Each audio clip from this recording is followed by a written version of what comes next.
rend compte de la violence de la détention, les conditions absolument déplorables dans lesquelles vivent des gens qui sont condamnés. Bonjour, je suis Pauline Payassa, je suis journaliste et bienvenue dans le Making of des jours, le podcast desjours.fr. Matelas au sol, insalubrité des cellules, manque d'accès aux soins, voilà à quoi ressemble le quotidien de milliers de détenus en France. Loin des polémiques sur le karting en prison, Les Jours racontent ces violences impunies. Pierre Bafoil est journaliste indépendant. Pour Les Jours, il a enquêté sur ces violences qui règnent dans les prisons françaises.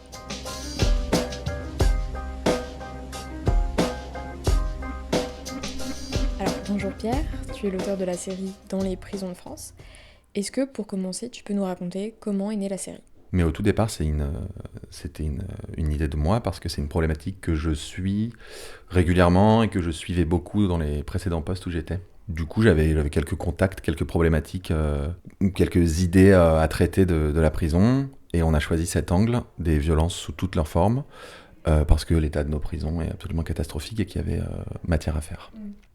C'est un sujet qui est c'est un sujet qui, je pense, est le réceptacle de beaucoup de fantasmes et qui est très, par définition, complètement fermé, très opaque, et dont, en fait, très peu de choses filtrent, sauf le fait qu'on sait que ça va pas en prison, que les conditions sont déplorables, en France encore plus qu'ailleurs. Et c'est une question qui est... je trouve que c'est notre rôle de mettre la lumière sur des problématiques et des endroits où peu de gens vont, même si évidemment il y a des travails très solides qui sont faits dessus. Et du coup, notre objectif, c'est un peu de donc jeter la lumière derrière les murs, quoi. On le traite sous l'angle des violences, donc les violences que subissent à la fois les détenus, les violences que subissent les surveillants, mais aussi les violences du quotidien, typiquement les violences des conditions de détention, des conditions de travail, la violence de l'isolement, la violence qui est subie par les proches. Notre objectif, c'est de disséquer l'univers carcéral, et pour ça, on a pris l'angle vraiment de toutes les violences. Et comment est-ce que tu as commencé ton enquête ? C'était quoi ton point de départ ? Je suis rentré classiquement par les conditions de détention, et donc du coup par les rapports du contrôleur général des lieux de privation de liberté, des différents rapports qui sortent régulièrement, et notamment le rapport annuel qui est sorti à peu près au moment où on a commencé la série.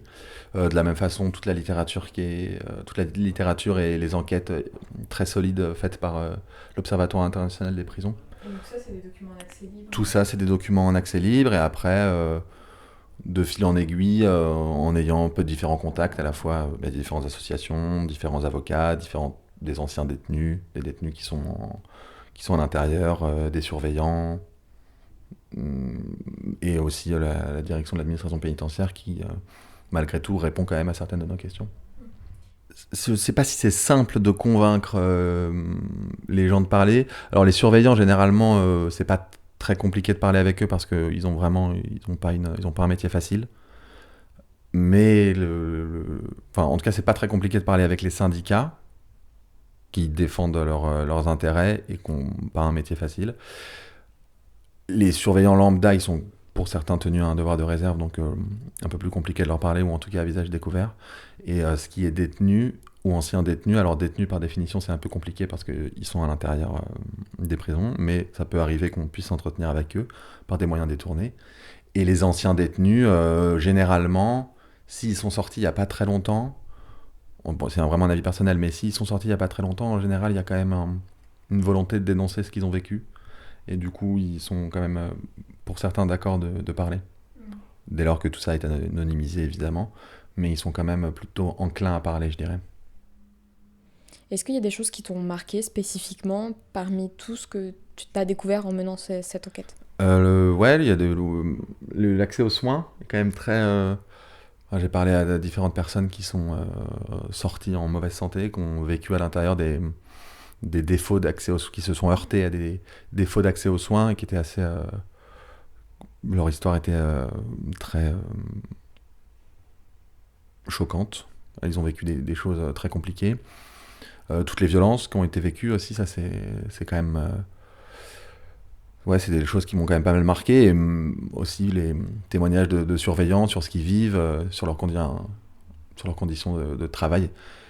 Mais une des choses les plus choquantes et quand même les plus surprenantes quand on se dit qu'on vit dans un des pays les plus développés au monde, c'est les conditions de détention. Quand on parle à des gens qui avalent des cafards la nuit parce qu'il y a des nuisibles qui courent partout sur le sol et qu'ils dorment au sol parce qu'il y a trop de gens dans les prisons, c'est quand même surprenant. En lisant des rapports de tiers qui ont étudié la question, c'est différent que de s'entretenir avec les premiers concernés, et effectivement on se rend compte de la violence de la détention, les conditions absolument déplorables dans lesquelles vivent des gens qui sont condamnés. C'est choquant parce que ces gens, ils sont pas condamnés à... On est condamné à de la prison ferme, on n'est pas condamné à de la prison ferme dans des conditions dégradantes. Donc c'est une vraie question, c'est une vraie réflexion à avoir au niveau de la société.